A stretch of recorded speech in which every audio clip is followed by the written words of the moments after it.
lot of times people have struggled squatting all the way to full depth, especially if they're going barefoot. If you want to practice getting a deeper squat, sometimes you can't do it right away with completely bare feet, and you need a few simple tools to help build the positional strength through the joints of your entire lower body system. All of the tools shown will raise your heel very slightly, which actually decreases some of the ankle mobility needed for a deep squat, which then translates to your knees and hips needing less mobility to get into the deep squat. And the deep squat position being pretty accessible for anyone who wants to try it. So first things first, you can try doing a Slantboard squat if you have the desire to buy one of these pieces of equipment. I really enjoy using a Slantboard for squats because you can actually boost up this slant for different variations depending on how bad your overall squat mobility is. So if you have really poor squat mobility, you can actually boost up this slant so that you can get really deep and stay really upright with your torso, and then slowly bring it down over time, progressing yourself to where you can probably use weights on the floor.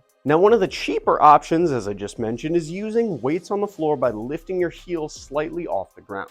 This will do the exact same thing as a slant board, however, they're a little uncomfortable even if you're using regular shoes. And sometimes different weights like these are a little uneven, so you might be a little unbalanced and it could potentially be unsafe, so make sure your weights are nice and sturdy on the ground. Last but not least is these weightlifting shoes, or squat shoes as they're often called, have an elevated heel allowing you to squat deeper. Now, these weightlifting shoes were like $200, but I've had these for almost 4 years and they're still in pretty darn good condition. If you're serious about lifting and you want to give these a shot, I'd highly recommend them. But if you're talking about cost, the weight plates will be the cheapest, the Slantboard will be the next step up, and these weightlifting shoes will be the biggest investment.